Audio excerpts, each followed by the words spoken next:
Namaste. My name is Nikki. I'm a yoga teacher. I teach Ashtanga in Bali Yoga School. Today, I would like to share about 10 posture, how to release back pain. This subject is quite personal to me as I suffer from chronic pain due to scoliosis, and yoga really helped me to heal myself and manage my scoliosis. So, throughout these postures, we don't only focus on moving our back, but we also see other part of our body that may contribute to the pain, such as neck, shoulder, hips, and even our hamstring. So, let's begin with the first posture. Okay, the first posture that we do is cat and cow pose. The function for this pose is first to warm up our spine and also to give a gentle stretch on our neck. So let's start with a tabletop posture where you put your hips in line with your knees, shoulder with your hands.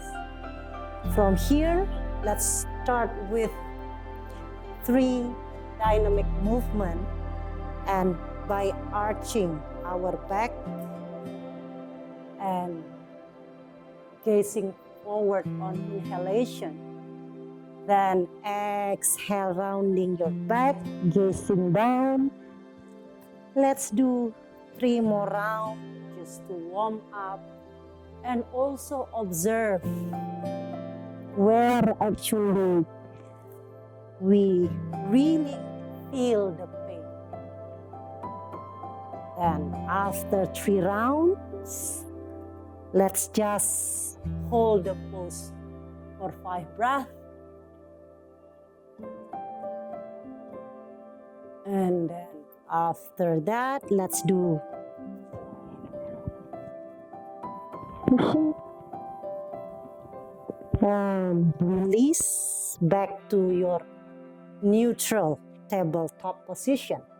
And the next pose that we do, we can go from here, we do Balasana. And this posture also giving a gentle stretch on our spine.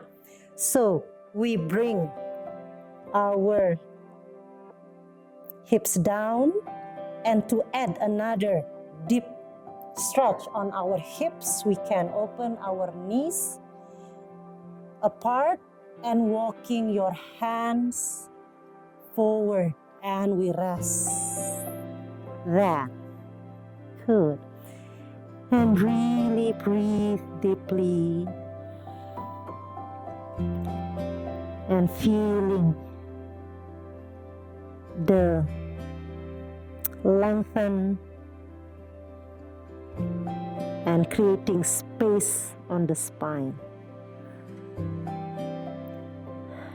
Then slowly, next pose, let's come back to our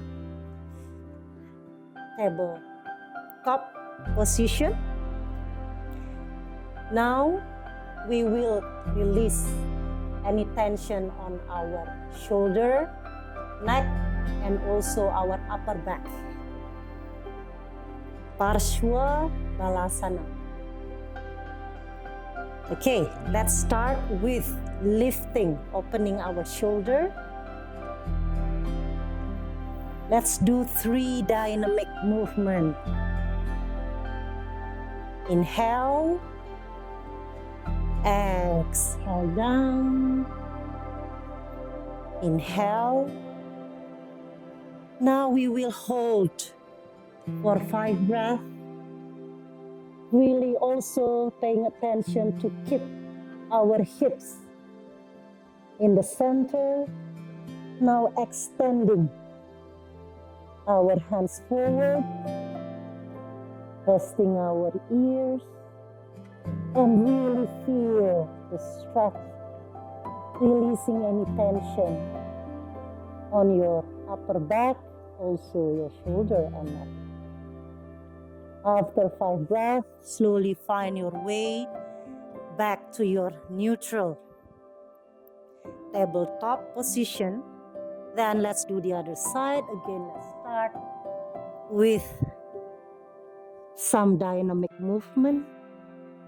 Just to slowly open. Exhale down. One more round. Inhale, really opening up. Then exhale, resting our head down. Again, check in with our hips. Then slowly bring your hands forward. And again for another 5 breaths. Try to bring also your shoulder away from your ears. Now, then slowly come up.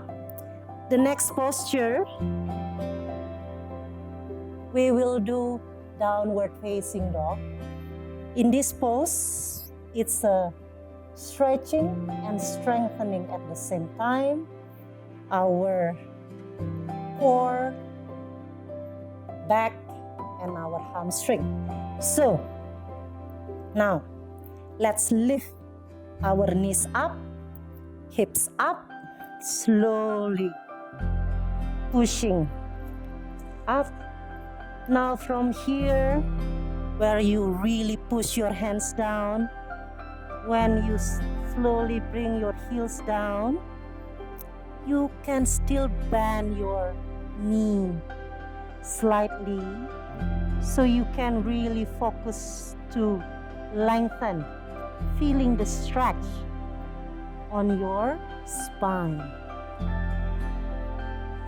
Feel and really also push your core, belly in to really engage your core. And after 5 breaths,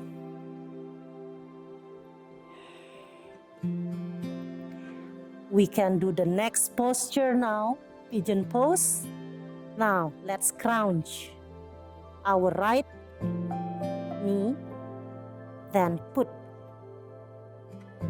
on the floor. So, if you have any tightness on your hip, you can bring your foot slightly in, and in this pose, try to level your hip. So, when we experience back pain, sometimes hips, especially the tightness on our hip flexor, can pull our pelvis forward, which causes back pain. So it is important also to stretch our hips to release the pain on our back. We do it for 5 breaths. Really level your hips and keep your both legs nice and active. Now after 5 breaths, let's do the other side. Back to your downward facing dog. Now, crouch your left knee, put it down, and let's set up for the left side. And again, maintain your hips level and stay for 5 breaths. Good. Now after 5 breaths, let's come back to our downward facing dog and let's do the next pose, Bhujangasana. Now, bringing your shoulder forward, then slowly lay down on your front on the floor. So, in this pose, Keep your legs active. Let's do another rounds of dynamic movement. Again, to slowly opening up our chest. 2 and 3. Now we hold it for 5 breaths. Really lifting your chest up from your core, pushing your shoulder away, and keep your legs active. Exhale down. Now, tuck your toes, lift your hips up, and back to your downward facing dog.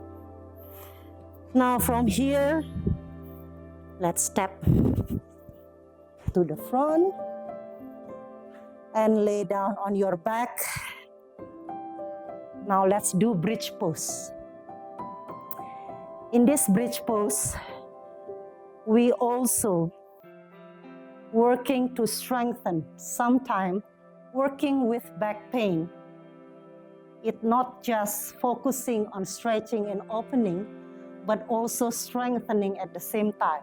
So this pose actually allow us to engage, build strength on our glute and our core.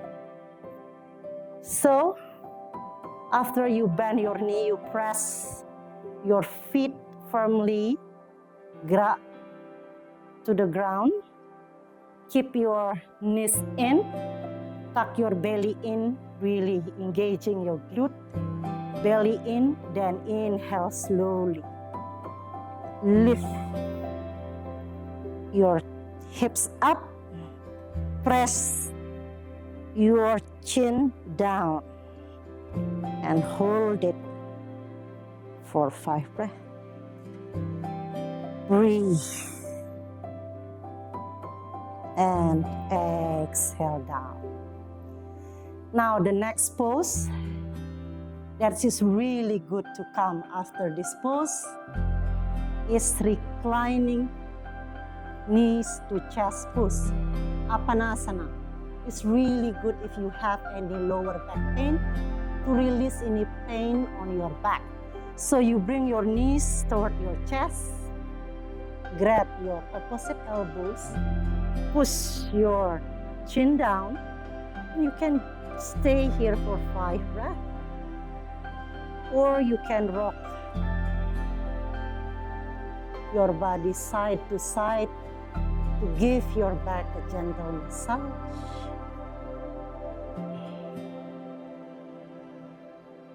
Then,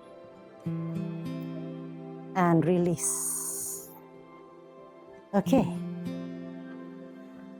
And on the next pose is another variation. So you bring your knees forward, then you twist to the right, keeping your shoulder down, gazing to the opposite direction.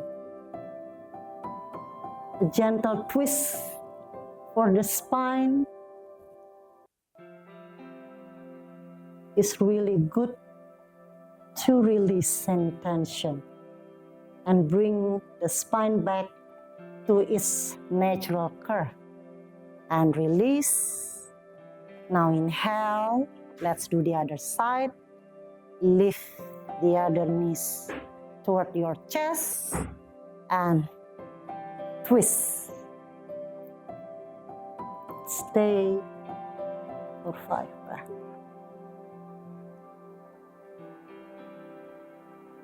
Now inhale and exhale. So the last one, we can do Savasana. Resting all our body to the floor, opening your feet apart. And if we do variation To focus on back pain, we can bend our knee and bring our knee slightly in and stay there. Okay, so this pose will conclude my simple 10 minutes routine. Consists on 10 postures that will help you to ease back pain. So you can practice this gentle flow every day, and I hope it will help you to restore your spine and give it a good vitality. Thank you.